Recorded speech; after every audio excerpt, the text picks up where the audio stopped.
Hello and welcome to The Actor and the Engineer. My name is Paul James. I am the actor. And my name is Josh Knapp. I'm the broadcast engineer. Here we go.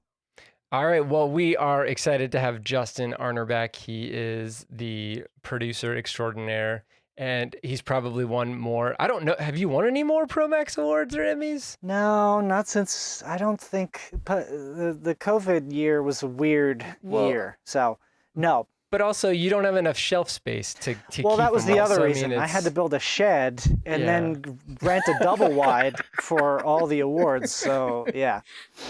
Okay. All right. Well, that's okay. We'll let that go. So, but anyway, so Justin's been here before talking about Star Wars, but this time we're going to talk about something a little bit different and maybe a little bit more near and dear to his heart. We're talking about Dune. And so I was going to do a plot summary, and I got this far. Long, long ago in a galaxy far, far away. That sounds so familiar. So wrong. I was like, So okay, wrong. I think it's a little bit more complicated than that. But so we're going to talk about a bunch of stuff about Dune. We're going to really get into it. It's going to be a lot of fun. But my first question was just your initial reactions. I'll give you a little bit of background on me and Dune. There is no background on me and Dune. I don't know anything about it. Never saw the 1984 movie, even though Sting was in it, I guess. And Sting in a Speedo? Also, come on. I will kill him. Remember that, Justin? I will kill him. Yes.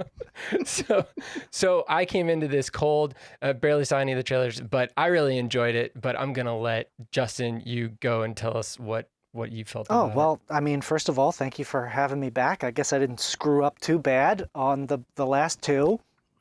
We're still working on you about The Last Jedi. We'll get there. Yeah, okay, you keep trying. But this is a movie that I have been waiting for since I was probably 16 years old. And I mean, just blown away by every single part about it. And I don't want to get too deep into it, but I love this. I loved it. And I think they pulled it off. And we'll talk in detail about it, but that's my first out of the gate. I've been doing so much spice for like 24 hours. I'm so amped right now. So your eyes are a little tripping blue. My brains out. I can tell. Yeah. Paul, how about you? I agree with Justin 100%. And I've been thinking a lot about it because I didn't want to like geek out too much, but I'm jazzed about it. I thoroughly enjoyed it. I loved every second of it. And I will admit, I can't tell the difference between whether or not this was a great movie, whether or not my love for the book, my love for the miniseries, my kind of liking for the David Lynch film has influenced me. And I'm interested to see what you say, Josh, because you're new to it. And I'm wondering, did you understand it? You know, because I know all of the details, well, at least enough to understand what's going on without being confused. And I think they did a really good job of that. But overall, I mean, I hate to sound so cliche, but I laughed, I cried, I cheered. I couldn't wait for certain scenes, and I couldn't wait to see it again, although I've only seen it once, and I saw it in the theater, and it was powerful. It was powerful. How about you guys? Did you guys see it in the theaters? I did. I regret that I was not able to. That's my only regret of the thing. As halfway through it, I was like, darn it, I should have watched this in the theater. There's nothing wrong with my setup, but it's meant for the big screen in every possible way. No doubt about it. No doubt about it. And just your circumstances in life couldn't get you there, or are you still COVID I'm still aware? COVID. He has two small children at home. Yeah, I was going to say I knew that was coming. I'm still super COVID sensitive. And when I saw how they were packing them into the IMAX like sardines in a can, I mean, we had plans, me and my brother Quentin and my buddy Matt, we've been talking about this for 2.5 years, ever since we knew that they were going to make this movie. We were like, IMAX for sure, no question about it. And then all this garbage started, and so plans didn't work out. I watched it here, and it was great here, watched it at home, but meant for the big screen, no doubt about it. I'll guarantee you, since it was such a success, that when they do part 2, they're going to reissue this one in the theaters, maybe a week before, maybe for a couple days before. But I will tell you, I am very COVID aware myself. And so I look at the screen of where to check the seats and all that other stuff. And I checked it 3 times before I went into the theater. And then when I went into the theater, I was like, why is somebody sitting 3 rows in front of where I picked? I don't remember that person. So I was like the Bionic Man. I was like, I was like, I'm going right there. And if anybody comes in and says, this is my seat, I'll move over. But I think there were 2 guys, 10 rows in front of me, and they were about 10 rows behind me. So I can appreciate why you didn't see it in the theater, but I'll guarantee you they're going to re-release it. I hope they do. Yeah, and the good news is that they had not, at the time that I saw it, had not had any kind of a release date or any public plans for making a Dune Part 2. And then just a couple of days ago, they came out with October 20th, 2023 as the release date for Dune Part 2. So you're right, that would be smart on their part to re-release Part 1 right before, or to do a double bill type thing. Yeah. I mean, you could charge $50 for the tickets and people would pay Absolutely. You know, and 5 years after The Lord of the Rings won every Oscar that it possibly could, they did a marathon, and you were able to watch all the way to the Return of the King. Of course, they had intermissions and stuff. So I'll guarantee you they're going to do that. Guarantee you. And if they don't, we should start picketing now. Yeah. Well, if I think that if they do as well with Part 2 as they did with this Part 1, which I didn't even know was a Part 1 until I sat down and actually saw it on the title screen. See, so I that's wanted to.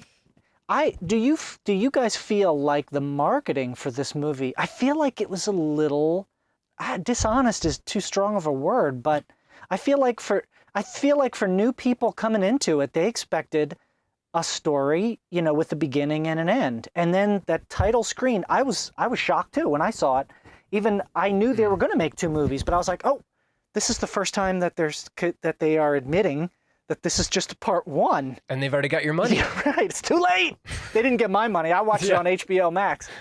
But don't you feel like it was a little bit of, they were hiding the fact a little bit? Well, I think you guys probably knew that it was going to be, an extended type thing, and you guys had done a little bit of the research, but somebody, I purposefully tried to stay out of all of it because I wanted to try to have the same experience that somebody had reading the books or, even watching, I guess, the 1984 movie. I don't know, but I just wanted to experience this world and this mythology not from like reading about like how do you say the name of the Freeman? Like I don't know, I didn't want to have to deal with that before I sat down to watch the movie. So I'm glad that I went that way. But you're right, it was a little bit kind of like I was able to temper my expectations when I saw that it was Part 1.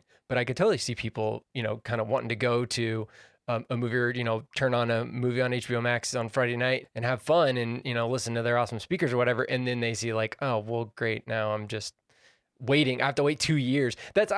First of all, a quick behind the scenes, Steph and I rewatched it, or I rewatched it with Steph, and she said, oh yeah, I'll watch it with you, but I'll probably just like be on my phone and work on a couple other things. She didn't touch her phone once.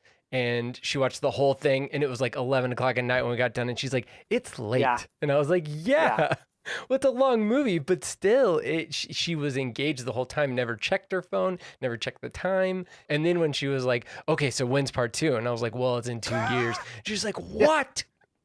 Are you kidding me?" Yeah. If they had filmed them both at the same time, I mean, of course, obviously that would have been awesome. But Jessica and I started it at 11 o'clock. Friday night and watched it straight till 1:30. Never even thought about shutting our eyes, and that is way past our bedtime. But yeah, it was that good. It's worth it. Yeah. Okay, well let me just defend the way that they released this film for just a split second.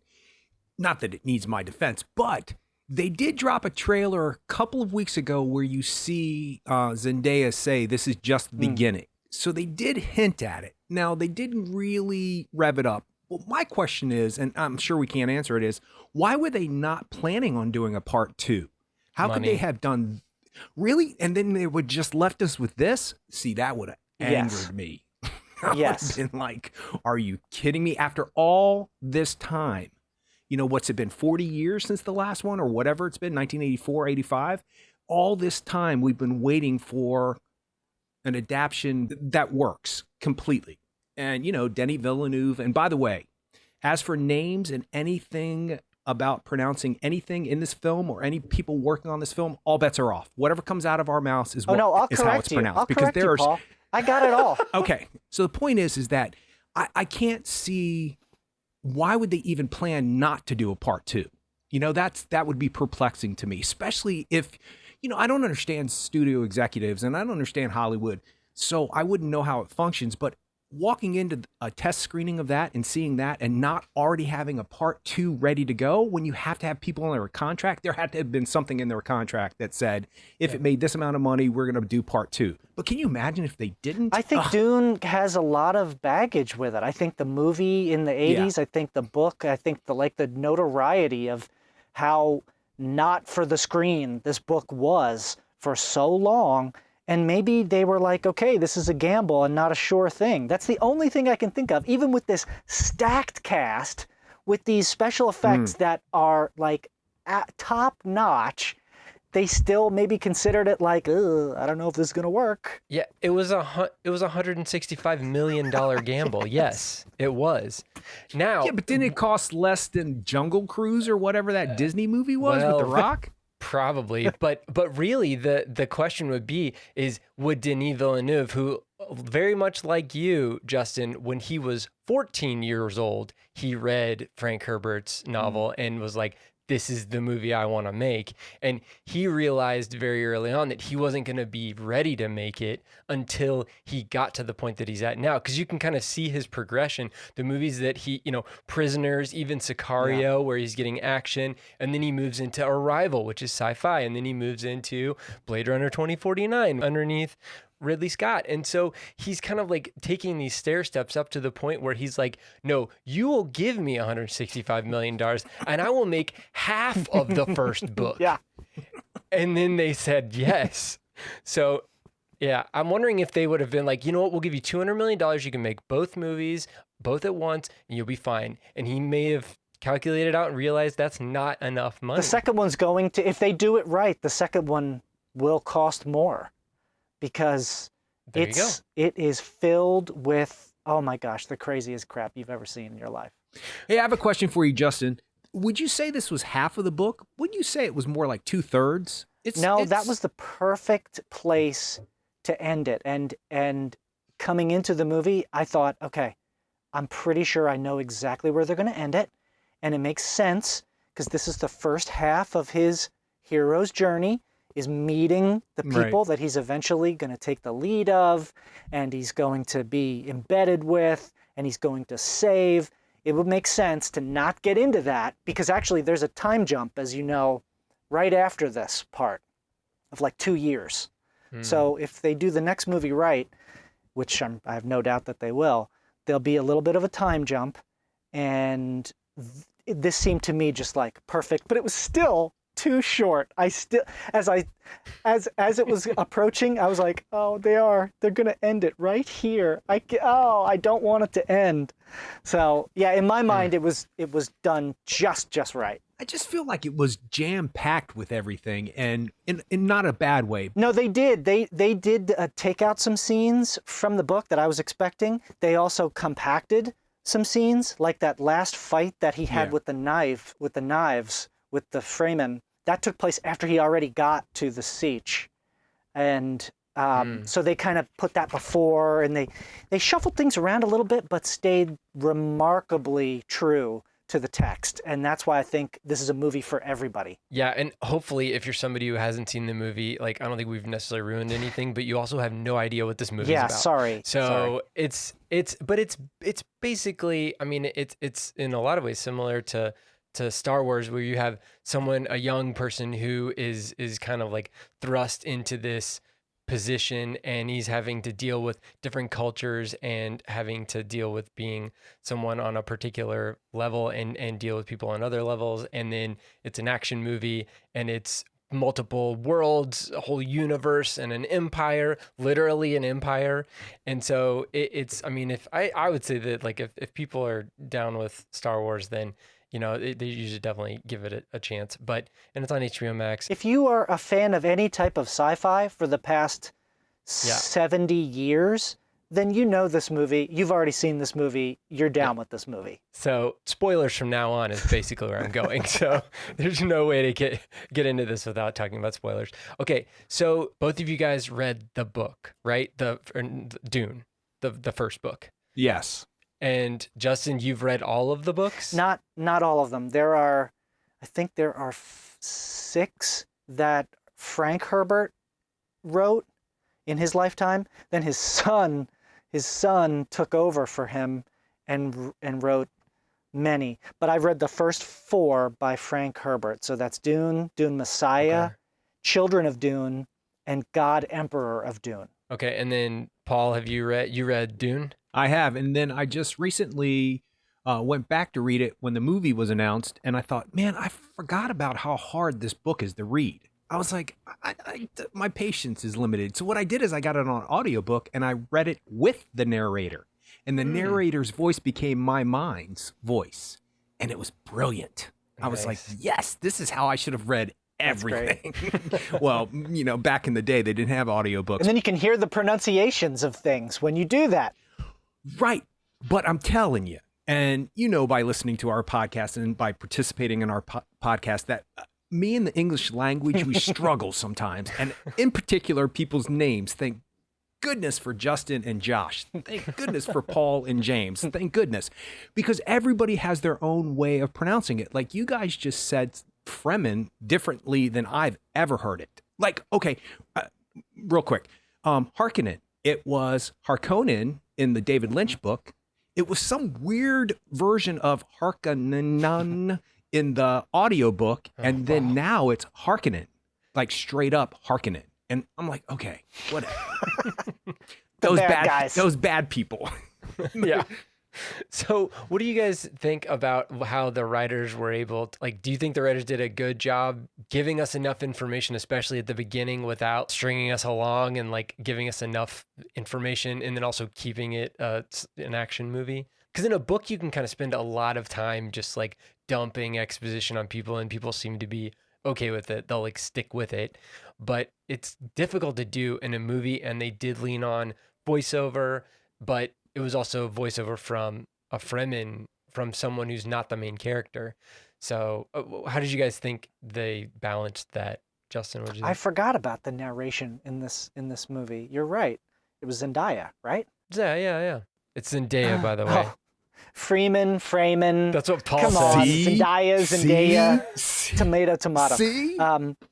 That's why I said in the beginning, all bets are off. You say it your way, I say it my way. We're all going. I thought that the writing in this was spectacular because, and I'll tell you why. There's a specific example.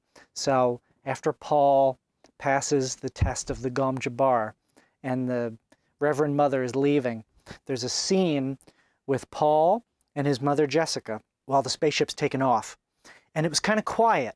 So I was like, okay, I can take these 10 seconds and explain to my wife, Jessica, who was watching it with me, what the heck is going on here.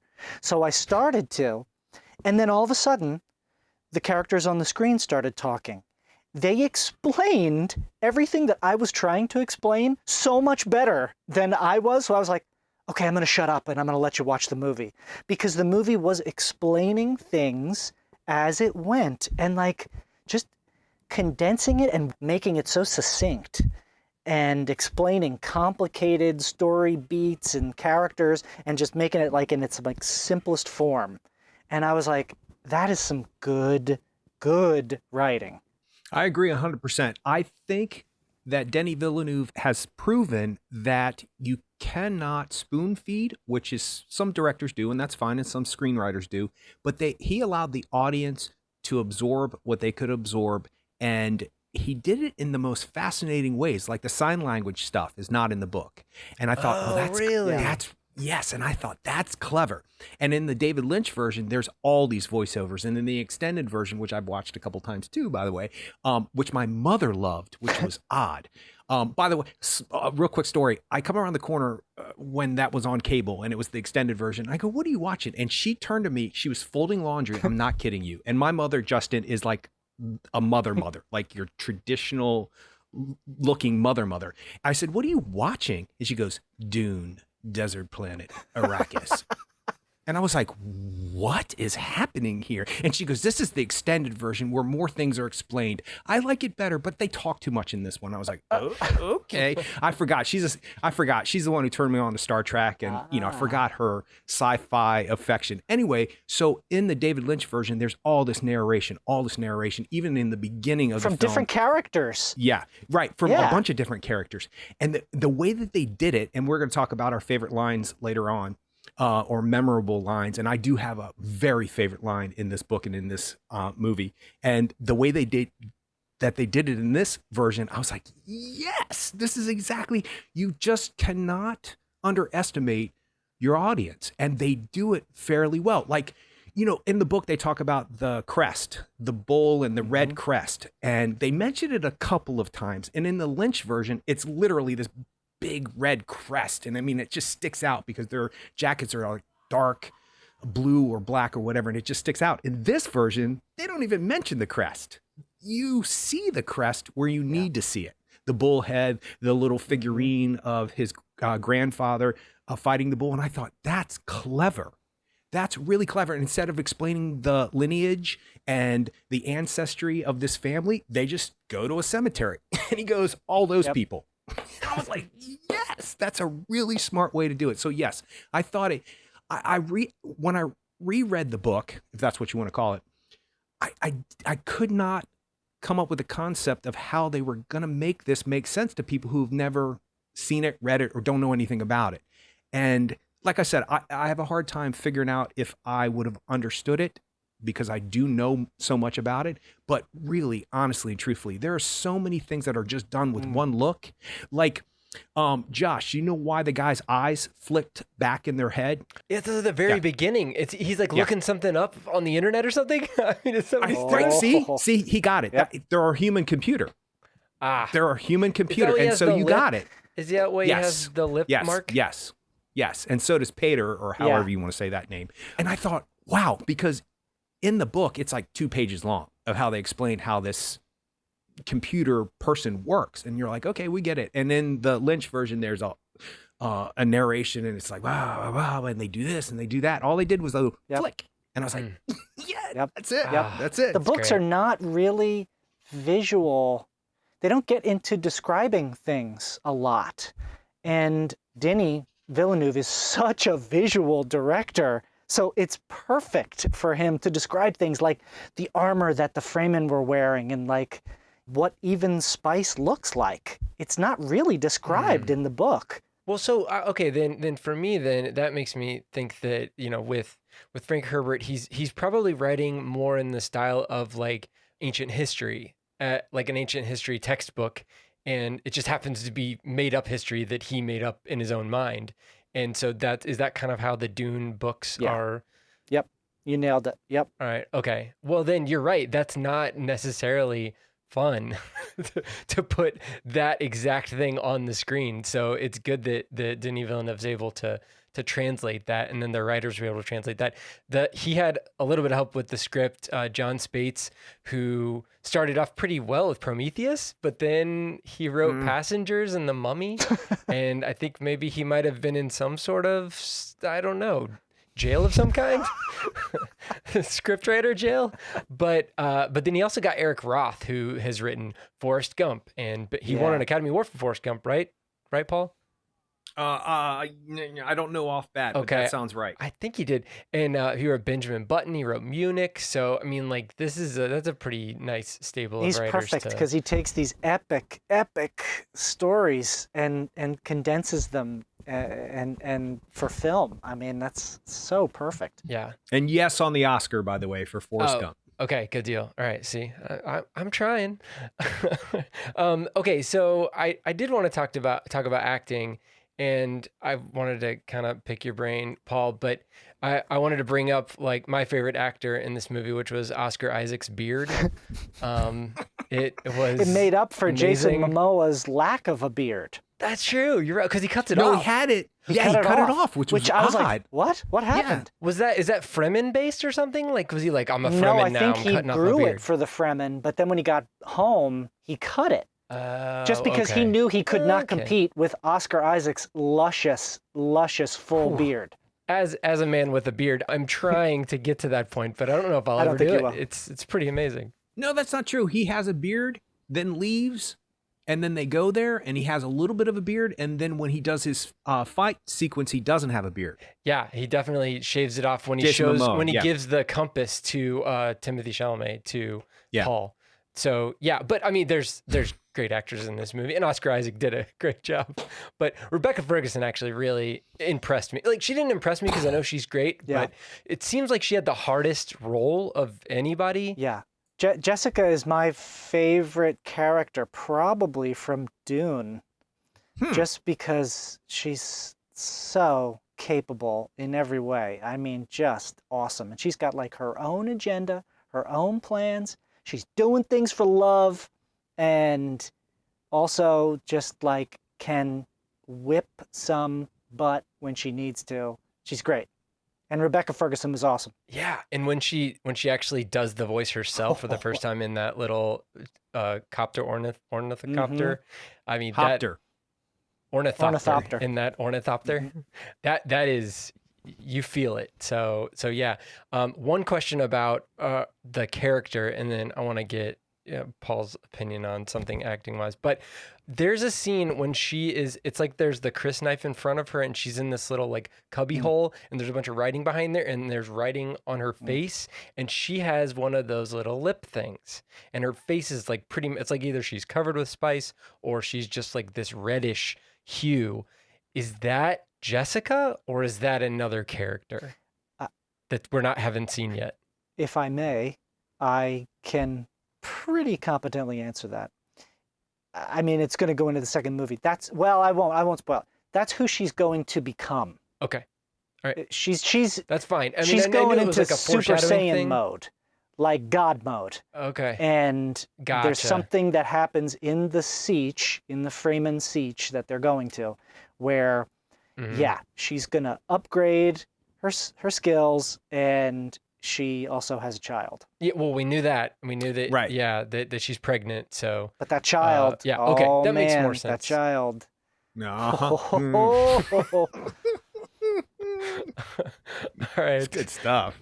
So, all right. So, Paul, like, what can an actor in this movie do? Like, because there's so many people. First of all, from a viewer standpoint, you've got to keep everybody straight. And luckily, they all kind of look different, and so it's easy to somewhat keep people straight. But with such a huge cast and all of the dialogue, and just that's not even about character, that's just about like what's happening. How can an actor make sure that their character gets enough mental energy? Because I think that some of the actors did better than others at being memorable. Well, I personally don't think that's the actor's responsibility. You know what I mean? Like, if it's not on the page and it's not in the book and it's not in the director's ideas, then the actor is just a machine, basically. And they're doing what they're directed to do, and not necessarily by the director, but what's on the page. If it's not on the page and it's not going to be on the screen and it's not going to be in the moments, that's 100% a fact. And I heard once a long time ago that people were like, well, how do you cry? I forget who they were talking to. It might even have been Nick Nolte. I don't know why that just came to my mind. And he said, I don't try to cry. If it's not on the page, I won't cry. And I thought, oh, that's interesting. And I really had no practical experience with that until the last play that I did here. And the scene was so well written, like I can't even think about it without starting to well up a little bit, because it's just extremely well written. And once you know all the words, and once you know what the where he wants you to go, the blocking, it just, something takes over. So I don't think it's an actor's responsibility. Now, when you're a huge star like Javier Bardem, and Timothy, by the way, it's Timothée, but whatever, we'll go with Timothy. Chalamet, Timothée. Well, that's how he said it on some YouTube thing, but nobody can pronounce it, so I go by Timothy. Anyway, so, well, yeah, yo, dude. Which, ironically, we were saying that when he was first introduced to us, but you and I, Josh, we were saying Timothée. Anyway, when you're a big star like that and you are holding a franchise on your shoulder, you might go into the director and say, okay, I'm not exactly sure what this is about. Like, is this about character development? Why am I doing this? Why am I doing that? And this doesn't make sense to me. Help me make sense of it. And then that's the director's responsibility or the screenwriter's responsibility to say, this is why this is happening. But I don't think it's the actor's responsibility to worry about whether or not they come across better than the next actor. You just do the moment to moment work, and all bets are off when it's a film, because you're doing the ending of the movie before you even meet the 5 people that you kill. You know what I mean? You're like, what's happening here? And there's a script supervisor and a line supervisor who all keeps the continuity going on, not just for the film, but for the actors too. So I think the actor's responsibility is to know their lines and just be in the moment. Other than that, everything else is on us as podcasters, talking about Javier Bardem and being really cool in a very small snippet of this film. That's where I'm what I'm trying to get to is that why is it that Javier Bardem's performance in this movie is so much more memorable than other characters who had more lines than him?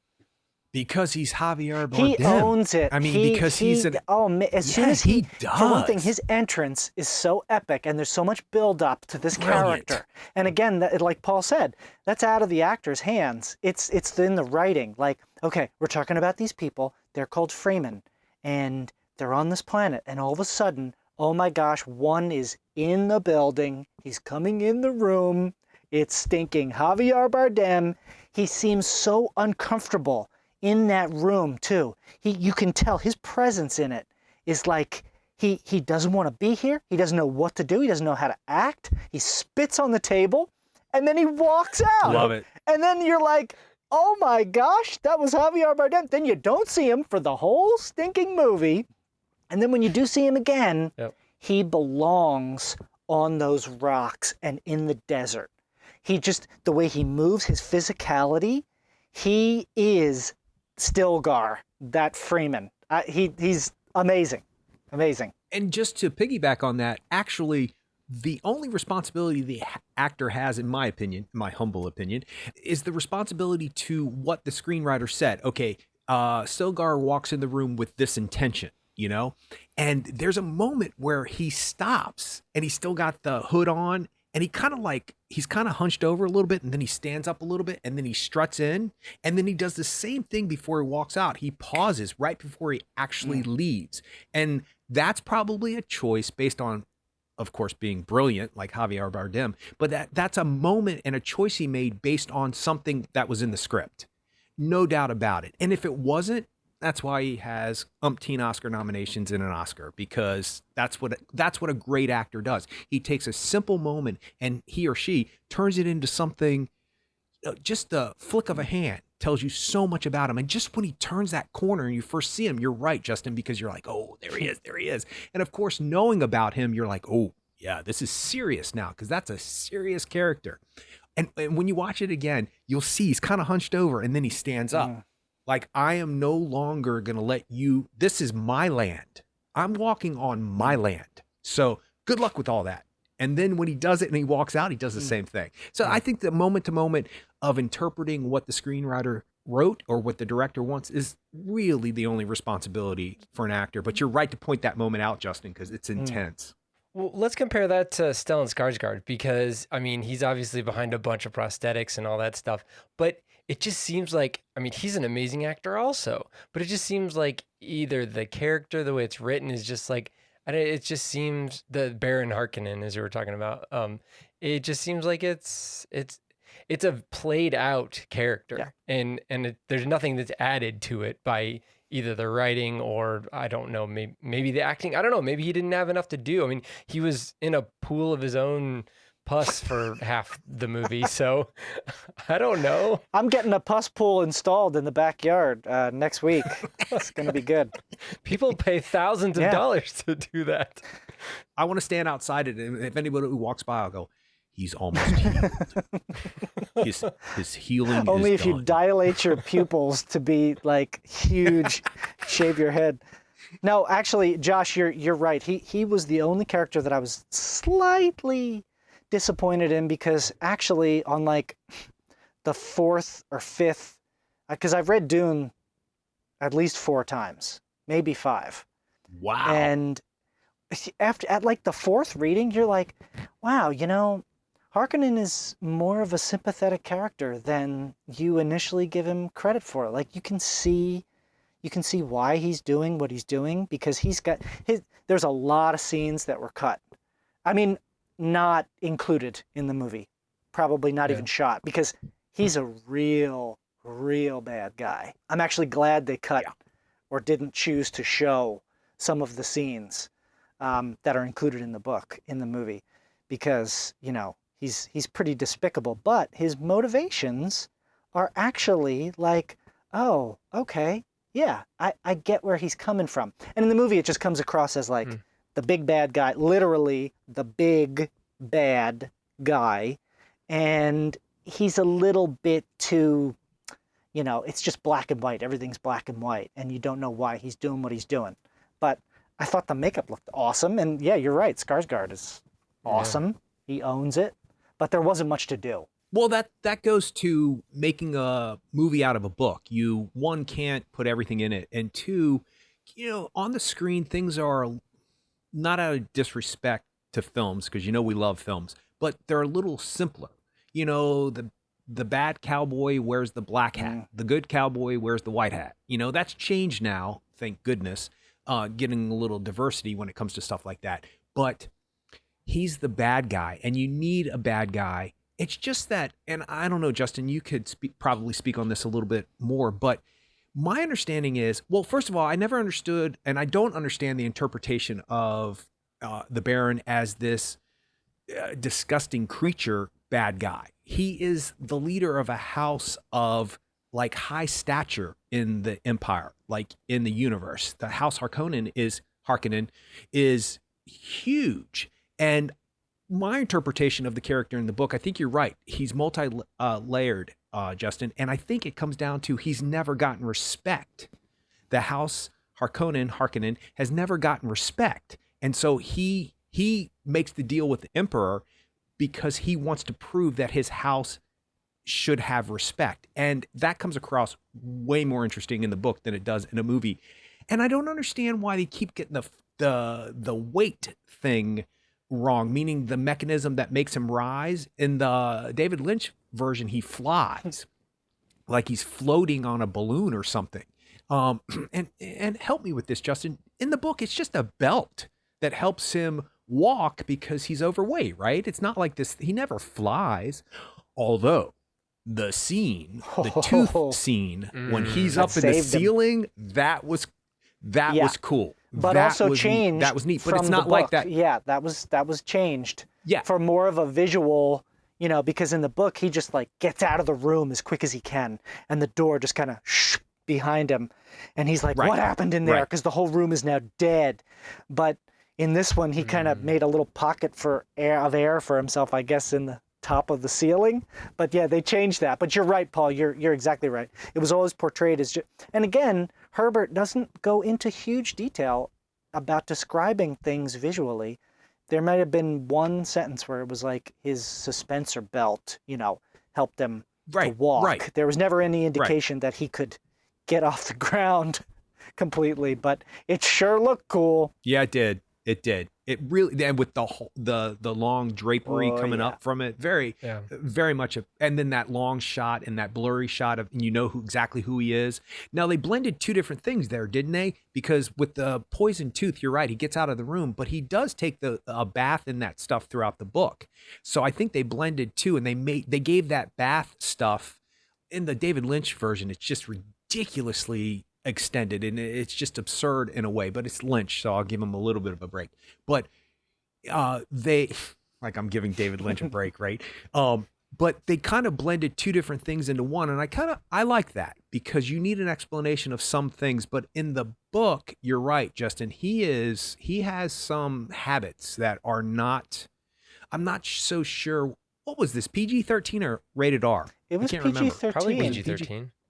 And I actually didn't realize it was until we started it, and I saw the rating in the top corner of the screen, and I was like, oh, good, because that means that they're not going to include some scenes involving boys and involving murders, like slaughtering of people. So they struck just the right note because you got the idea.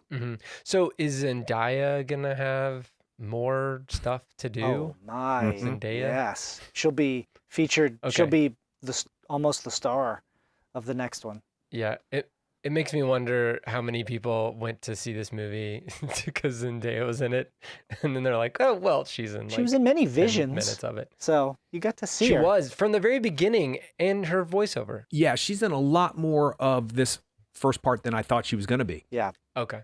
All right. Well, that's good. You know who she is by the end of this film. You know who she is, and she's important. You know, and then I love that moment when he finally sees her. That's exactly what I was talking about earlier. It's not spoon-fed. He sees her. You see him recognize, oh, you're the person in my dream. And she looks at him like, I know you too. Is that because you're the Mahdi?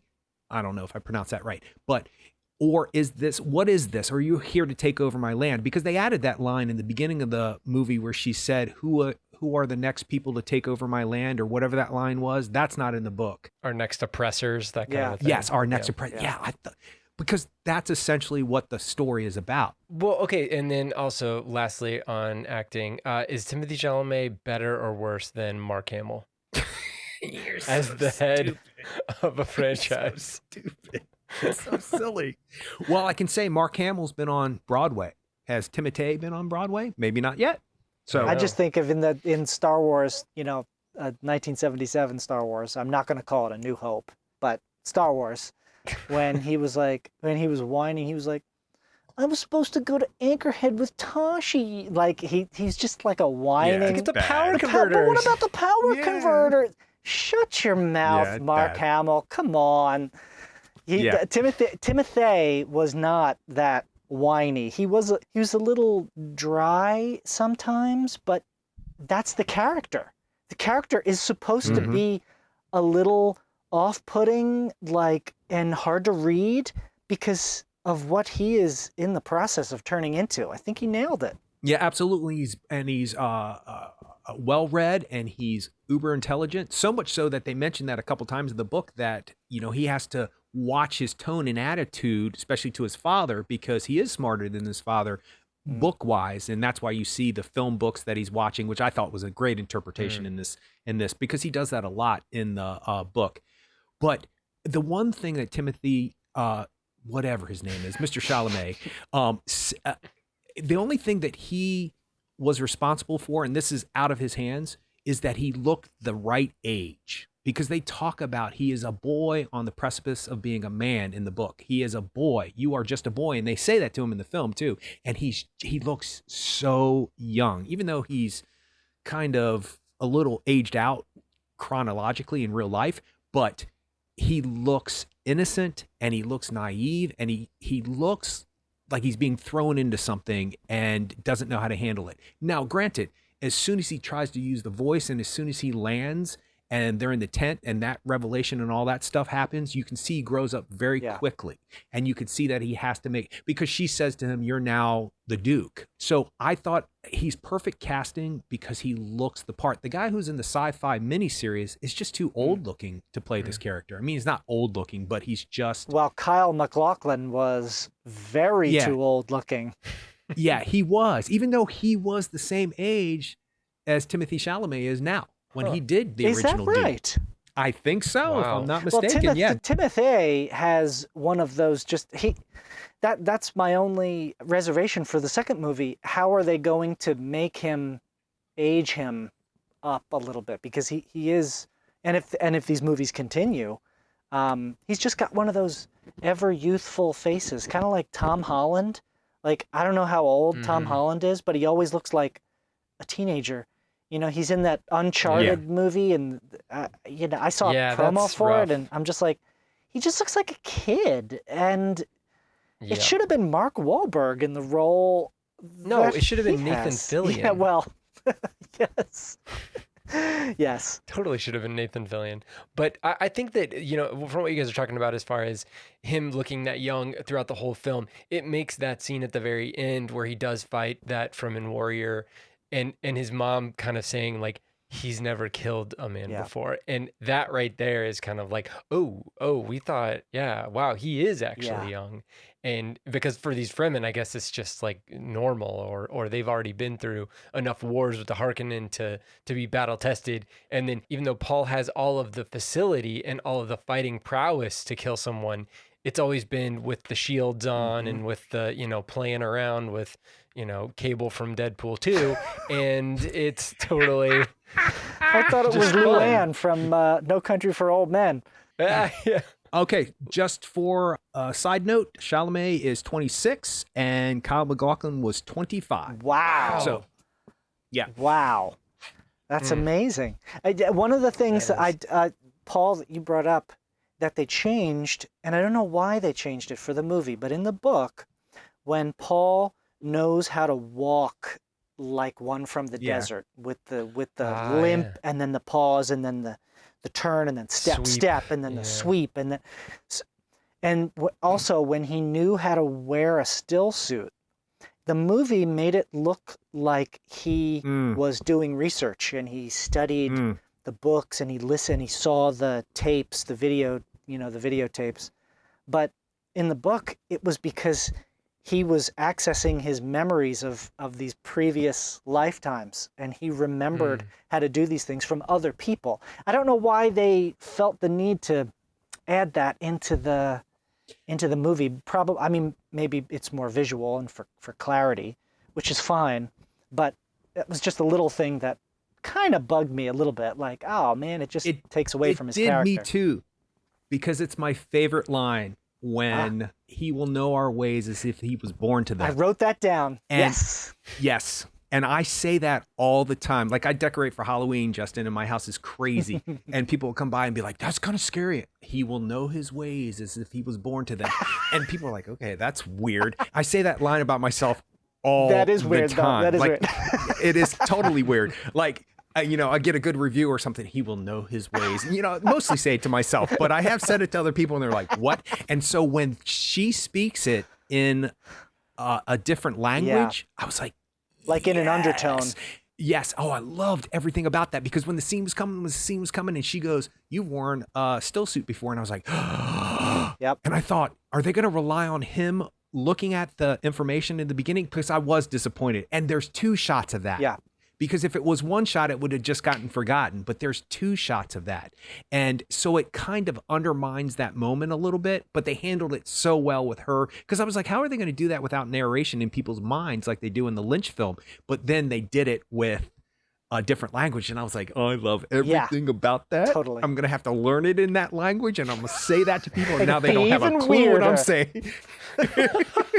I'm going deep into that, man. But yeah, I was a little disappointed because you're right. But that said, how do you give a history of somebody who has had these past lives or believes he's dreaming about past lives? It's impossible. Yeah, I think that's the visual storytelling of Denis Villeneuve and trying to like figure out what they can and what they can't add in there, because me not knowing anything about that, I'm experiencing his life and his journey along with him. And since there is no omniscient narrator, like I'm assuming there was in the book, because it wasn't written in first person, right? It was written in third person. No.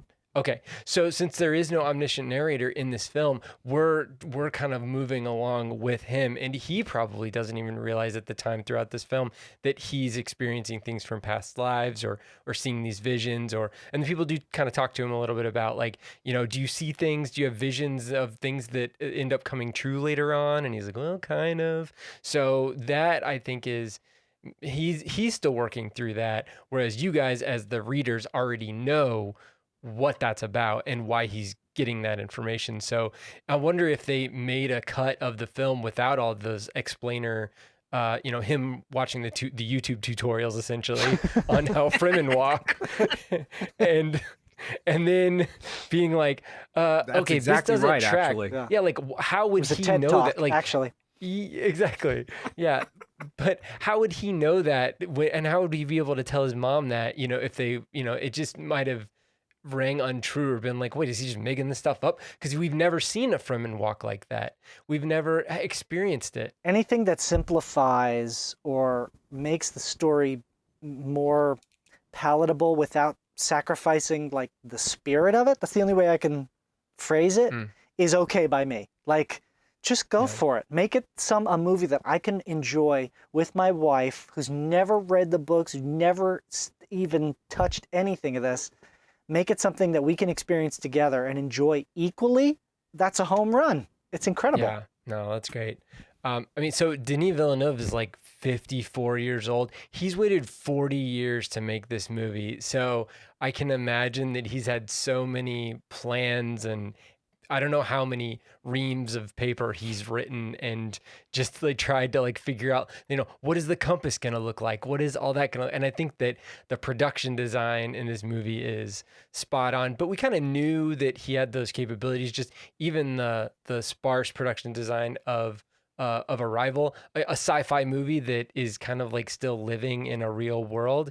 And then you get Blade Runner 2049, which I did read that he kind of, things that he had dreamt of about how to show Dune on screen, he kind of like cribbed those for Blade Runner 2049, some of the things. And that's what maybe I was trying to figure out, how is the production design of this that much different than Blade Runner 2049?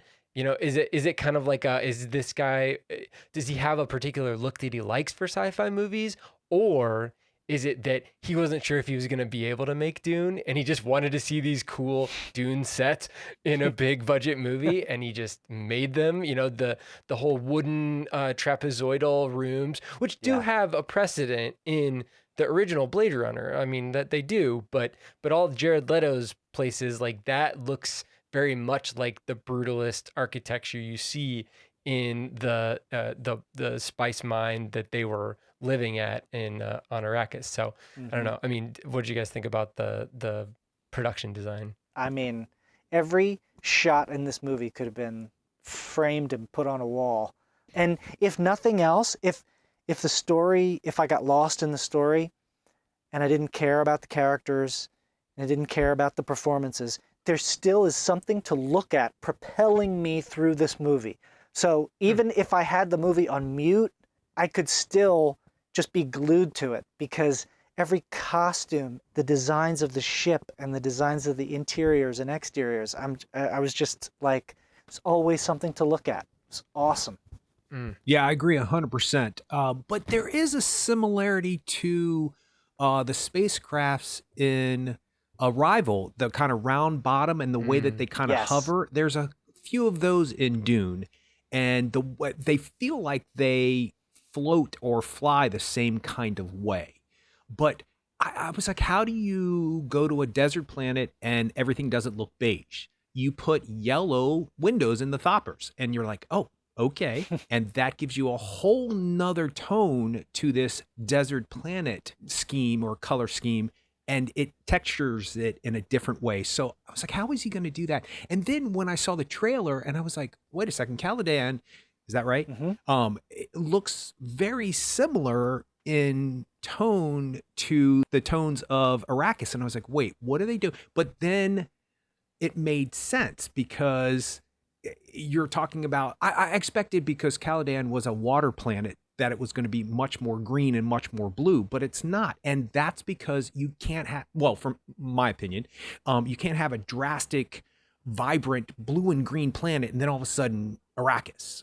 It would jar you. So the tone to those two colors, it was muted in a way that it was green and blue, but it was still the same kind of tone as the yellows and grays and browns of Arrakis. And I was like, I'm in. And some of those spacecrafts, those travel spacecrafts, the one that comes out of the water is amazing. And that shot of Paul that you saw in the trailer or in the first shot you saw from the movie, and the 3 or 4 of them behind him, I was like, yeah, that makes a lot of sense. And when I remember the David Lynch film, which I have seen probably a lot more than most people, because I'm fascinated by this world, it's very clunky and it's very bulky and it's very heavy. Like what are the suits that the protective suits that they wear when they fight? The shields? The shields. Oh, okay. Well, in the David Lynch version, it's literally polygons. They look blocky. Yeah, that's exactly. Right. And in this one, I was like, okay, that's a really smart interpretation, but how are they going to do the thing? Look down when he has his blade on his neck and he's, I got you. Look down. How are they going to do that? Well, they changed the color from blue to red when the thing was too close, which also adds to the little dart. And I love when it makes sense. Like the Thoppers look like dragonflies that fly around. Well, that makes sense. I mean, that people design things based on things in nature. And then the little needle thing that floats through the room, I forget what that's called. Like a hunter killer, it said, I think. The hunter killer, right. I love the fact that you know that right off the bat. I love it. I'm not reading that book 4 times to get there, but I love that you know it. I might listen to it again. But anyway, in the David Lynch version, it looks like a little spacecraft with a needle on it. And I mean, it's like 6 inches long and it's, it's bulky. And I mean, it's very... I mean, it was good for the time, but the one that flew in the room, it looked like a little insect with the legs, and it's supposed to be attracted to movement. And so when he blinked and that's when it moved, I was like, oh, yes, because I don't think that's in the book. I think that she comes in the room and then he grabs it and that all happens, but I don't think, and he has that projection coming up and he stands behind the projection, which kind of, I was like that. Yeah. And that's all practical. Really well, you can tell that that's practical because you can't shoot that and just overlay CGI on him, overlay graphics on him. I did want to talk to you, Justin, about like I felt like they're now to the point where sand and just the particle physics associated with CGI is enough to where even that water scene where the ship is coming up out of the water and you see all the water spilling off of it, like we're to the point now where I'm not looking at it and being like, that CGI is almost good. Like I'm just looking at it like there's a ship coming out of the water. And same thing with the sand. Like I remember it. What was that? Spider-Man 3 Sandman? And it was like, yes. Ooh. Yes. And this, I didn't get any of that. No, anything organic, they have got down pat. You cannot tell the difference. But I do think a lot of this was practical effects. The way when the sandworm was getting close and the density of the sand that they were standing in changed, and all of a sudden they started to sink in it, which is exactly what would happen, by the way. And they showed close-ups of the sand vibrating so quickly, and it got these little humps in it. And I mean, it was just flawless. And there was not a moment when I thought, well, this looks like a stinking Star Wars prequel. I mean, and it could have, because there was so much special effects in it. Like even in the scene where he was having a vision of the jihad, which I don't think they said, correct me if I'm wrong. Did they say the word jihad in the movie? I don't think they did, just because of the connotations that has today. But there's a heavy emphasis of that in the book, more than one jihad. But when he saw the battle and it zoomed, it kind of swooped down from that valley, and you saw all the Freemen coming out of the sand and fighting the Sardaukar.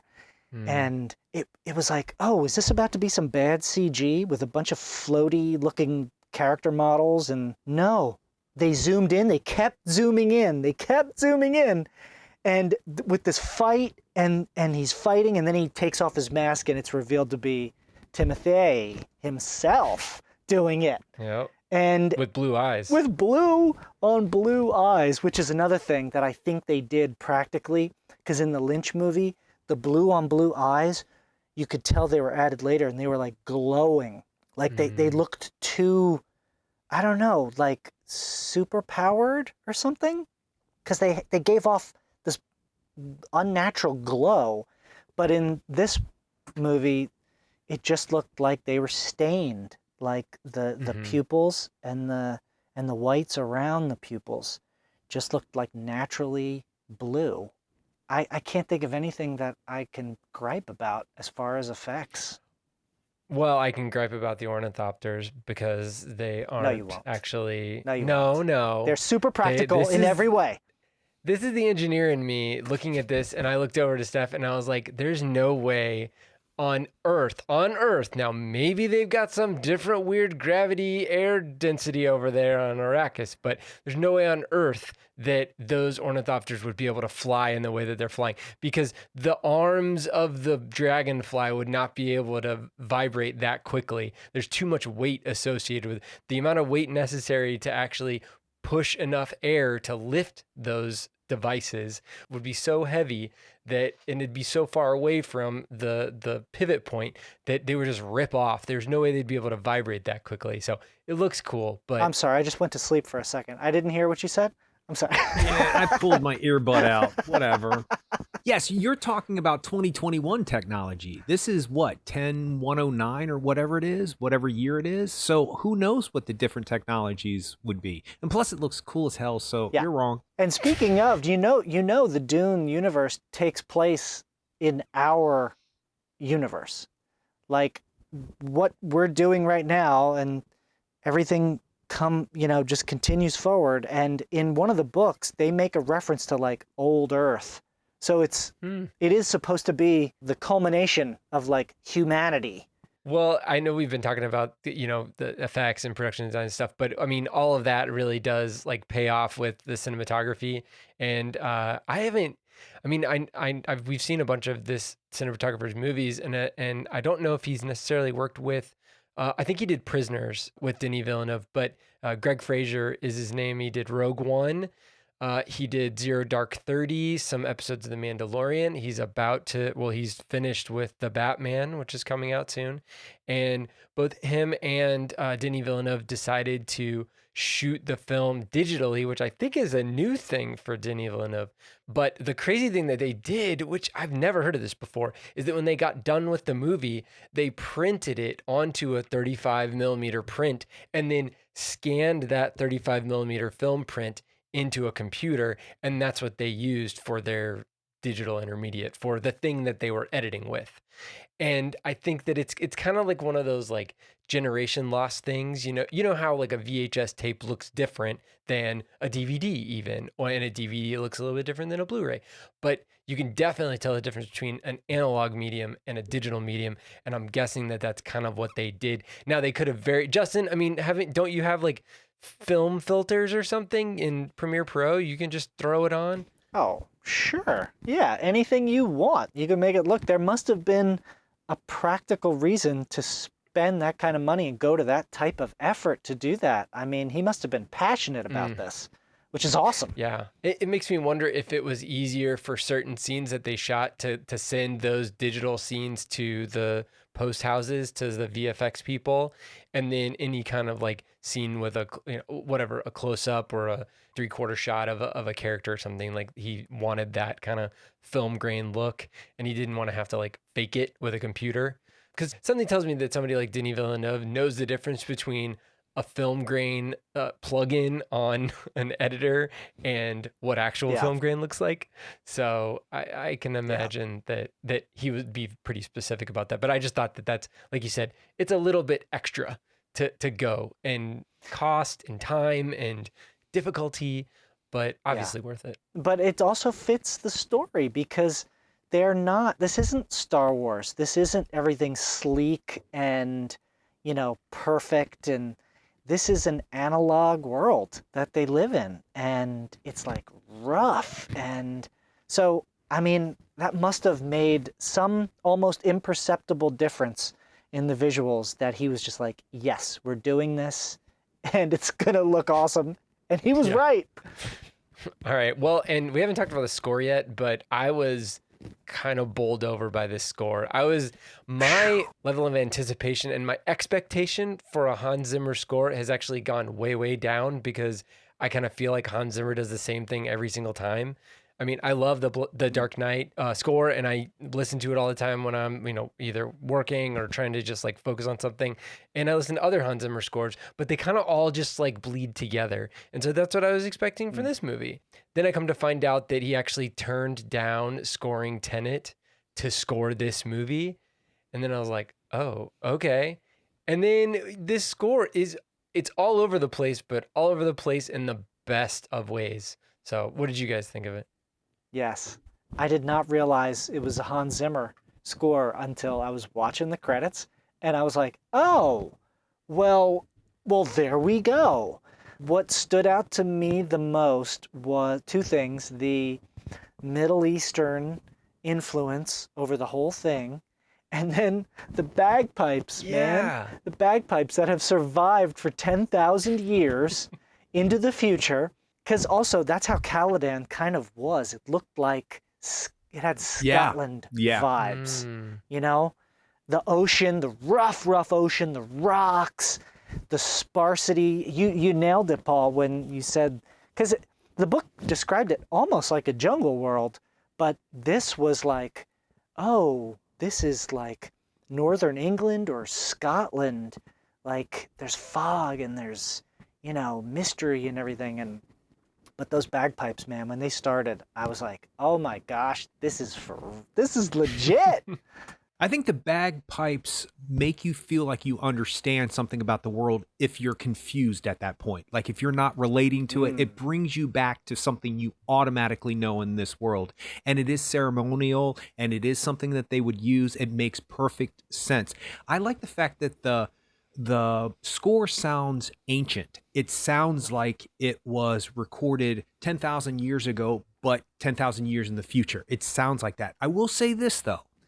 I don't know if it's the theater I was in, but I've heard this from a couple of people. It is a bit overbearing in some places. In particular, when that transport ship comes out of the water, I mean, it is really powerful. And to the point where I haven't done this since I was a kid. I was like, I put my fingers in my ears because I thought it was going to hurt my ears a little bit. I didn't, but I had this very quick reaction, like, when you're a little kid, and Justin, you have a little kid, so they're like sensitive about stuff, and some certain sounds they just can't handle, so they deeper bass sounds too, especially, or like high-pitched soprano sounds. My nephew'd be like, why is she singing like that? It's like, it's a soprano. I hate it. They can't take those pitches. So it was a little overbearing in places, but not necessarily in a bad way. I just didn't understand the reason why it was like right there at that point. Now that's a spectacle of a shot. That shot of that transport coming out of the water is masterful. And it just says something about Caladan. It says something about the technology. And I get why they did it. It just didn't seem to be in places where I would have expected it, which is not a bad thing. It's just, I don't know. There was something about, like when you first see the worm for the first time, and when you first fully see it, when they get to the rocks and you actually see it, I just expected it to be there, and it is, but not as intense. So maybe that's coming in part 2. It didn't pull me out of it, but it did make me remember that people have, I'm on film Twitter, so they'll complain about being on film Twitter. People just have to complain on Twitter, but that is a complaint or an issue that a lot of people have. And it's not that I had it per se. It's just that I recognized it once it happened. I was like, whoa. And maybe it's because that theater is supposed to be filled with 250 people. And so when they did the sound design and when they did the score, that was supposed to take you and shake your seat. But it was a little jarring. But I think you're right. Hans Zimmerman, I was like, what? Like, there's nothing about the score that if you had listed 5 people who I thought it was, he would have been the last one that I would have predicted. Yeah. I would have said Ludwig Göransson, the guy who did do the score for Tenet. I would have said this would have been his score, but it seems like they kind of flip-flopped and we got great scores for both of them. But the thing that kind of throws you off is that, it seems like he's making very specific choices for the different tribes. Like the Sardaukar has that Mongolian throat singing, which is, and you only see the Sardaukar a couple times, in the film, and mostly it's in battle scenes, but really that introduction to them is just like, whoa. That is, it's unmistakable, and it really leaves a lasting impression. And similarly, in the kind of like big bravado scenes where it's the kind of fanfare. Instead of him doing like a brassy fanfare, he's doing these. I mean, it's like the Islamic muezzin chant, and it's like 5 times a day they have to pray, they have to face Mecca, and somebody is there to kind of like let everybody know, hey, it's time to pray. And it's a very specific thing, and you get that feeling. I don't think it was specifically a muezzin chant, but it was, I guess it's the Adhan chant, sorry, and the person doing the singing is the muezzin. But anyway, hearing that is just kind of like that was their. I mean, we just did James Bond. That was their, little brassy flourish that you hear every time James Bond jumps off a bridge or something. So it's that kind of a thing where that's the thumbprint for this particular part of the film. And then, it just didn't have the jangly guitars that I would expect of Hans Zimmer, that was good. And the fact that like this guy he could write these scores, in his sleep at this point, and he's pushing himself. And it sounds like it was probably because of similar to Denis Villeneuve, his fandom of this book, all of this mythology. So that was really cool. I think we got better scores from both of those composers. Yep. Because and different, out of their wheelhouse. The one for Tenet, and I don't remember his name. You just said it. Ludwig Göransson. The score for Tenet is unlike any Christopher Nolan movie I've ever seen. There's a bunch of synthesizers. It sounds like some crazy time like rave. Reversed. It's like reversed. It played in reverse. Exactly. Yeah, I don't know that Hans Zimmer. That it just was not his style, which is not a bad thing, but it just wasn't him. And then this movie, Dune, like, I think it caused both of them to just think a little bit outside of their normal realms of activity, and I think we're all the better for it. So let's talk about the kind of the different things that maybe Frank Herbert pulled from to write his book, which like I said, all I know is what I've seen on the screen.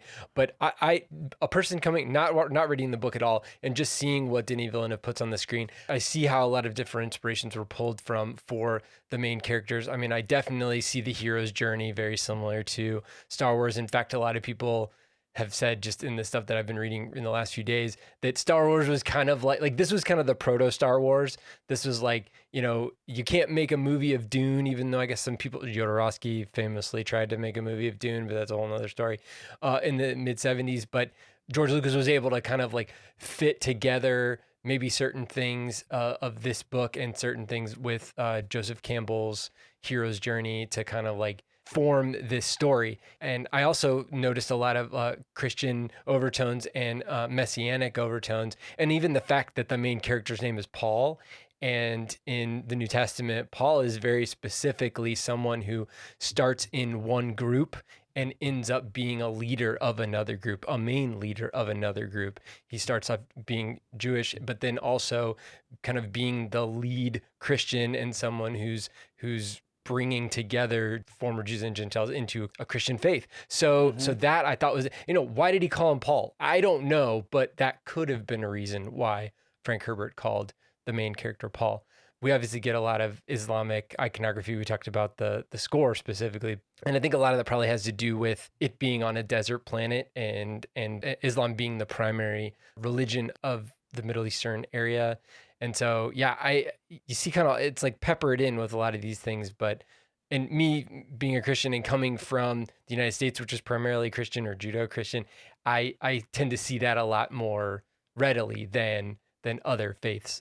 Justin, you were talking about kind of like Buddhism maybe a little bit. What were you seeing? Well, yeah, I mean, there's definitely parallels to the Christian Greek scriptures, which is Jesus, journey. And, Paul, he starts in one place, something happens to him, he leaves, and I think going through that sandstorm, which him and his mom did in the ornithopter, he comes out of that and he's changed now. And I think even in the second movie, which if they do it right, he will essentially quote unquote die and then be resurrected, okay. kind of. Yeah. And then the second book is literally called Dune Messiah. So, Okay. yes, there are very many parallels to that All story. right. How could it not be, though? How could it not Yeah. be? I mean, it's part of our traditions of beliefs. It's part of our upbringing. The Messiah story is in many different cultures, many different forms of it, if you will. So that makes sense. That said, I do want to tap into something just really briefly. There has been criticism that this is a white Messiah film. And unfortunately, I can see that. A white guy goes to a different culture and saves them from their oppressors. I mean, we've seen it a million times. It is a storyline in Hollywood that needs to be revamped. So I'm hoping that maybe in 30 or 40 years, when the next Denis Villeneuve person comes along and goes, I've been wanting to do this since I was 5 years old, they cast an Asian young man or an African-American young man, because the guy doesn't have to be white. There's no descriptions of him in the book that makes him blonde hair, blue eyed, like they did in the sci-fi version. There's no reason for him to be a white guy.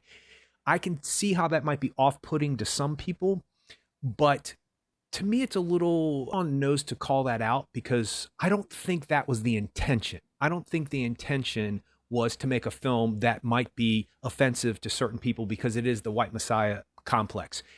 That said, we do have to watch out for that, because we do trip along that. I mean, we do fall into assuming that the guy who's going to save everybody happens to be a young white guy. That said, there's no reason why it can't be a young white guy, but there's no reason for it can't be a black guy either. So I just wanted to tap into that, not to make it anything about politics or get on my soapbox, but those kind of things ring true to me, because I have followed the history of film for such a long time, that when you do see a character that breaks through the idea, like the new Batgirl is African American. It's the young lady from In the Heights. Oh, really? Yes, and I think she's perfect. I can't think of her name. She's the one who danced on the side of the building with the other guy. Yeah, that's an awesome scene. She seems perfect. And then, Jeffrey Wright is Commissioner Gordon. But anyway, I just wanted to say that I was aware of it, and that I don't think that was the intention. And I don't think that if they were aware of that, they might have changed it. And it's not really important to our conversation, but it is something where people went, hey. Well, they did change. They changed at least one character. They changed Liette Kynes to female. A woman and a black female. So, and the movie didn't specifically say this, but in the book, Liette Kynes was Shani's father. We don't know that yet, though. So we don't know that yet. Ooh, yeah, we don't know if she is going to be, but it would make sense if she is. It would make sense if this Liette Kynes was Shani's Zendaya's mother, and she be dead. And that, they changed her death too in the movie than in the book. But yeah, I guess they were trying to make a more inclusive, diverse there's no cast. reason for that character to be male other than there's none. It's a male, and even her name is a little bit more feminine than most masculine names. So it makes sense that they chose to do that. And I think they need to take that more. Gurney could be somebody other than Josh Brolin. It's good that Jason Momoa is in there. They're working their way towards it. I don't want to make a big thing of it, even though I'm now making a big thing of it by not saying making a big thing of it, but it does need to be pointed out that I'm aware of it. We're aware of it. Yeah. But I mean, really, casting wise, Oscar Isaac is Guatemalan and Rebecca Ferguson's Swedish. I mean, it's not. And the other thing is that when you look at the Fremen people, they were all people of color. The native Fremen people were all people of color. And then so I think that it's just a stark contrast. I mean, visually, it's a stark contrast. It's an outsider. It's another person who's not necessarily visually similar. But that being said, you're talking about a white savior thing, a white savior complex, and the thing about a white savior is it's usually people in peril from a third party, and in this case, that third party is gone. Like the Harkonnen are gone, and this quote unquote white savior is supposed to be the new oppressor. as far as the Fremen are concerned. Like his dad's the boss oppressor. I mean, he is the colonizer. They are the colonizers. But what we're seeing from this character, and like I said, I haven't even read the books, so this is just me looking at the movie. So what we're seeing from this character is that instead of him being like, this is my culture, you will do my culture, and all of your other stuff doesn't matter, we're going to take all your spice, he's doing the opposite. He's saying like, I want to know about your culture. I want to be a part of your culture. At least he's willing to, I mean, the whole like fight to the death, even at the end, he's like, well, I don't want to do that. But he realizes that that's actually something that's not going to go away. Like this guy that he's fighting is not going to allow this to happen. He's not going to allow it to stand. So something's going to have to happen. It's one or the other is going to die. And so he's even embracing, quote unquote, embracing that culture by killing that guy. Yeah. And that might be exactly why it doesn't zing me. But it is problematic when he's walking through the palm trees and you see all of the finger quote natives reaching through all the holes and, calling out and all that other stuff. And there is the rich white guy walking down the way. I'm just saying that it's there on some level and we've done 1,000 times better. And you're absolutely right. The cast is diverse and I'm glad about it. I'm just hoping like in the future, whatever the next thing is that we think out of the box. Enough said. All right. So part 2, I mean, you guys already know what it's going to be. Like, is it going to be boring for you? Oh my gosh. It's when it gets real. What? I mean, oh, man. I've seen the Lynch film like 5 times. So boring is relative. Yeah, this is all just a setup for the second movie. And then both movies combined are only a setup for the next 3 books. I mean, if they wanted to, I could see this becoming like the next Star Wars franchise, although it's never going to have the mass appeal Star Wars has, and that's a good thing. This is Star Wars for goths. This is Star Wars for like the emo, and it raises questions that Star Wars never can. So, yeah, the second movie is going to be killer. Well, it's interesting that you said that because they've already announced Dune: The Sisterhood, which is a show on HBO Max. I guess that must be about the Bene Gesserit. Bene Gesserit, probably. Yeah, it is. Centers on the lives of the Bene Gesserit. So, yeah, and there's no cast or anything yet. So, it's, I don't even know when it's supposed to come out, but, they can tap into as much as they'd like. I mean, this rivals only Star Wars and Lord of the Rings in my book as far as world building lore wise. Like this has as much or as little as anybody wants to take it. Like this has the potential to be the next Star Wars or Lord of the Rings. There's so much there. And if I'm not mistaken, Justin, the Sci-Fi Channel did Children of Dune, but that's the only extended miniseries past this version of Dune. They did a mini-series of Dune, and then they did Children of Dune, but there's no other version of any of the other books. They skipped the second book. I saw a little bit of that mini-series. It was okay, what I saw years and years ago. But they skipped the second book, which was called Dune Messiah, which is, for better or worse, it's the Empire Strikes Back of the series. Everything is against the Atreides, and it gets bad. It gets really, really bad in Dune Messiah. And then Children of Dune kind of bring it back, and then God Emperor of Dune absolutely takes it off the rails. You will never see it coming. And if they choose to do it, man, they could do it. But it's just not going to have the appeal of a Star Wars or a Lord of the Rings, because it's not necessarily like a happy type of thing. It's like, okay, we've created a Superman. We thought we were going to be able to control him, but we can't. And here are the consequences of that, because he's still a human. He's still a human. He has these unbelievable powers. And here's all the crap that goes down because we chose to try to control this person. Kind of sounds like AI. Wait. The Haley Joel Osment movie? What? No, it sounds like what happened with them in AI. Oh, yeah. Pre-Dune. Yeah. We created this thing. You're You're not wrong. And now You we are not can't wrong. control it. Yep. Yeah, interesting. And Yep. doesn't Paul transform further and become something else further and keep going to something? Okay, hold on a second. Whoa. All right, so we're at a point now where I have not read this book. And do you guys... I haven't either. I haven't read anything past the first book. So Okay.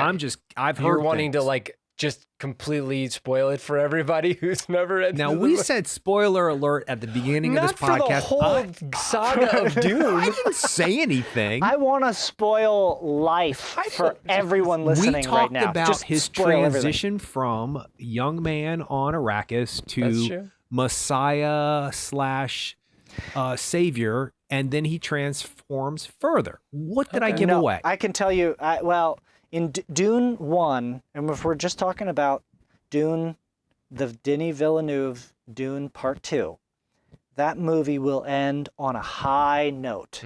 It is the complete arc. It's good. It's very, very good. Everything after that, if they choose to continue, will not be so good. So what do you And- think the chances are that they will? Oh man, I hope they do, but I don't think they will, because it goes to some dark places and it doesn't have that mass commercial appeal. There's a reason why it's been avoided like the plague since David Lynch's movie. Not like the plague, because they have tried with the miniseries and things, but it hasn't been exploited like other properties. Yeah. Because it gets super sci-fi, way past the point of where a normal non-nerd person like myself would care about it. So that's why I think it'll probably end after Dune Part 2. And that ends on a good note. I don't want to say anything about that because I'm afraid Josh is going to yell at me because I No, have questions here's what about it comes that down too. to. Here's what it comes down to. I'm trying to figure out if I should read the book, if I should read Dune in the next 2 years before the Dune Part 2 comes out. Because it seems like you guys really, really enjoyed the film, even though you knew exactly what was going to happen. And I understand, it's interesting to like get this like corpus of information and be like, what is Denis Villeneuve gonna pick, and what is he gonna throw away? What's he gonna throw in the trash? So that's interesting to me. That's a neat little game to play when watching a movie. Whereas I didn't have that game to play watching this movie. It was just all new to me, and that was also cool. But I'm just trying to figure out, like if it's gonna be worth it for me to read the book or not. Okay, so the thing about extending the universe, this movie did really well, even though we're in the world we're in right now. It still did very well to where they greenlit Part 2. So let's say all of this is gone in 2 years and we're able to go back to the movie theaters like, finger quotes, normal. Will it make 150? Will it make 200 million? Would the second part make more money? And if it does, I think they're going to realize that there is an audience like you, Justin. There is an audience like me, because I don't consider myself an ultra nerd when it comes to this stuff, but I do find it fascinating. These worlds are intriguing to me, and I need to know what's going to happen next. So I don't know. I think it could. Now, I don't know the books like you do, so I can't speak on that. But I think that we sometimes underestimate, not you guys, just anybody, the Hollywood executives underestimate what audiences really want. And sometimes they don't know. And sometimes things are huge hits. I mean, who ever expected, like I mentioned in the beginning, 9 hours of The Lord of the Rings? No, it's more than that. It's like 12 hours of The Lord of the Rings. And you're going to pay like $75 to go see it all in one sitting. And it's sold out. Who would have ever thunk it? So, I mean, they reissued the Star Wars films, 4, 5, and 6 with new stuff in it. And who knew that was going to be I mean, that was pretty much a given, but it was a massive success compared to what they really thought. They thought they were going to bring in millions, but not like that. Not to the point where George Lucas was like, well, I'm now going to make the prequels and ruin everything. But it still made a lot of money they weren't expecting. And it's a little sad that we have to like have conversations about the fact that it's too dense or it's too dark or it's too sci-fi or it's just not mainstream enough to pull in an audience, because I think that's underestimating people, because just like Denis Villeneuve does in this film, he doesn't underestimate it. Look at Josh. Josh understands everything that happened in this film on first watch. And I can't say that about the Lynch film when I first saw it. I had to have a guy explain it to me, and then I had to go read the book because I was like, what is going on in this world? And I had my fingers crossed because I think we don't need to underestimate people. And if we don't, then we have a whole world that we can go watch for $75 in the future, 4 12-hour films where we can go watch this world. And I think that also goes generational because you share Star Wars with your children, and I've shared it with my nieces and nephews, and it goes on and goes on. So I'm hoping that they don't underestimate people, and I hope it makes a lot of money, part 2, and that they do consider it, even if it's for HBO Max, because that's the new world. I don't think the streaming stuff is going away like they think it might once we go back to the theaters. I don't think it's going to be like that. I think they're going to give us an option in the future, and I think it's going to be a viable option. So we'll see. We'll see. All right. Well, do you guys have anything else? Did anybody Oscar predictions for anything, or production, cinematography? The Sandworm. The Sandworm needs a nomination. Best supporting actor. Best supporting actor. Best supporting teeth. Production design, sound design, cinematography. Depending on score, hopefully score.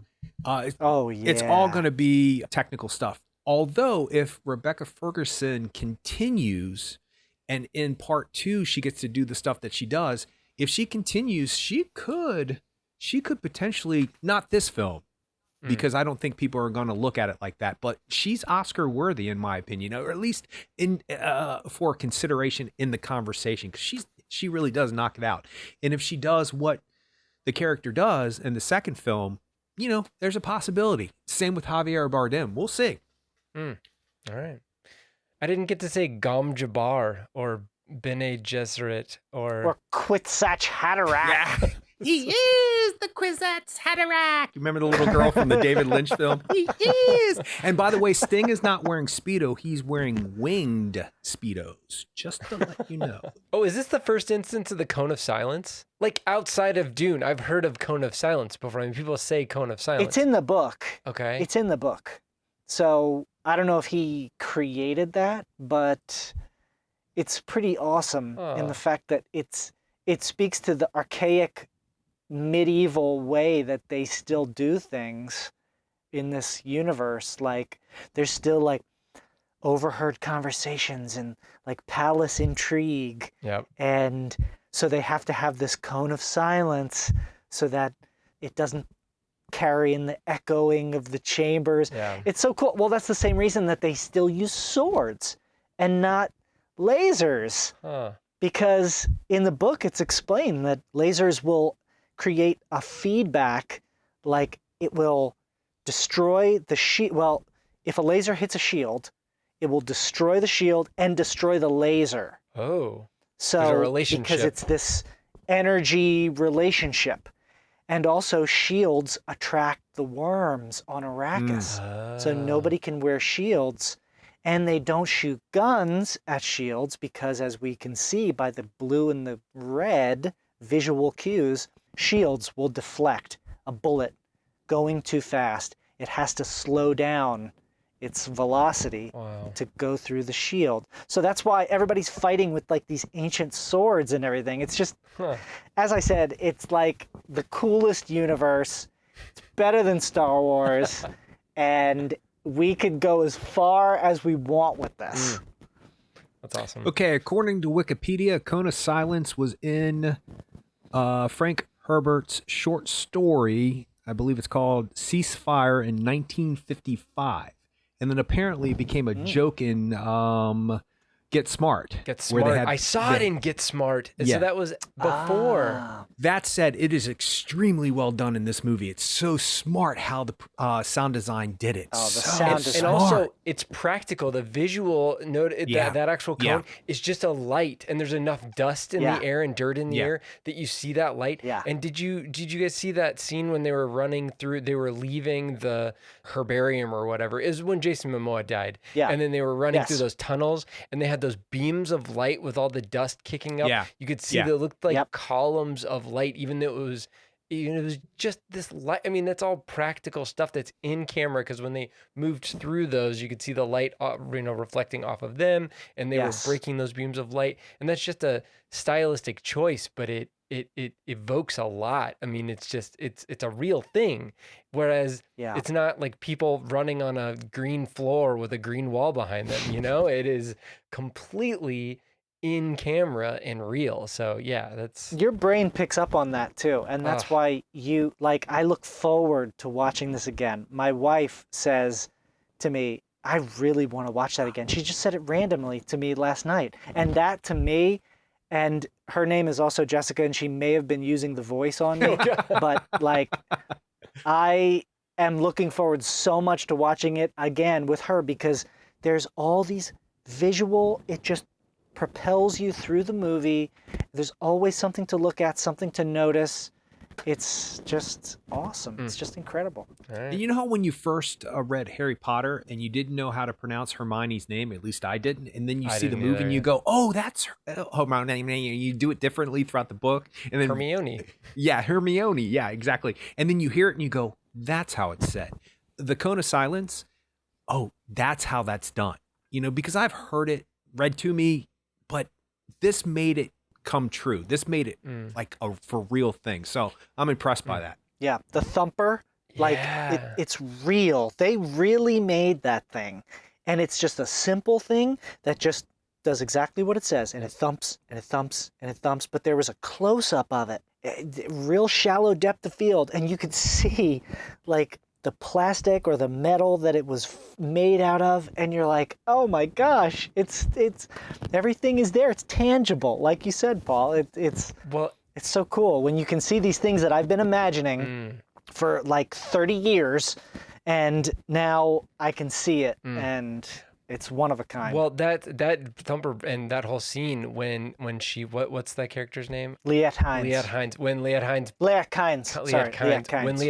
puts that thumper in, and she gets those two what look like ice axes out, and I'm like, the first time I watched it, I didn't realize, because then she obviously dies because the sandworm comes up. Sardaukar. The Sardaukar come in and they ambush her, but then they all end up dying. Yeah. But but then what I didn't realize is, until I watched it a second time, is that the guy riding the worm has the same ice axes, or has the same axes. Oh, yeah. And so that's exactly what she was planning on. That was her way out. She was getting a taxi to get out of there. See, and the fact that you know that is so incredible. Somebody coming into it, because I knew exactly what she was doing. When I saw those hooks, I was like, oh, yeah. And I almost started to explain to Jessica, okay, this is how they do it. They put the hooks into the segments of the worm and open up the segments, exposing its juicy, juicy insides. And so it naturally wants to roll and doesn't want to get sand in its juicy, juicy inside. So it rolls to the top, and that way someone on the top of it can have those hooks in it, exposing those segments. He can ride that stinking thing all the way around the entire planet if he wants to. Wow. And that's how they do it. Dang. But the fact that you knew that by the end of the movie, that's just the genius of the visual style of this movie. It's perfect. All right. I think that's a good place to end it. Justin, thank you for being here today. This was awesome. And I think that the episode was much better because of you being here, since you have such a wealth of knowledge on Dune. And I'm glad that I was able to have both of you guys to help me get acclimated to this world. I'm excited to see the next part, and I know you guys are too. Yes, and I would like to say thank you, Justin, but I would also like to hear a verbal commitment to Dune Part 2 that you will come back and be our guest star again, and we can spend 4 hours on it instead of 2. But thank you. We will spend 4 hours just talking about Zendaya, just her. Or Timothée. I verbally commit. Right now. Awesome. Well, thank you for taking the time. It's much appreciated, man. It's a thrill to have you, and the conversation is very exciting when you're around. Not that it's not any other time, but you breathe life into a subject like this. So thank you for taking the time. Yes, and thank you. Thank you for inviting me. All right, you can check us out on the web at actorandengineer.com. You can go to facebook.com/actorandengineer. You can tweet us at actorengineer, and we'll see you next time.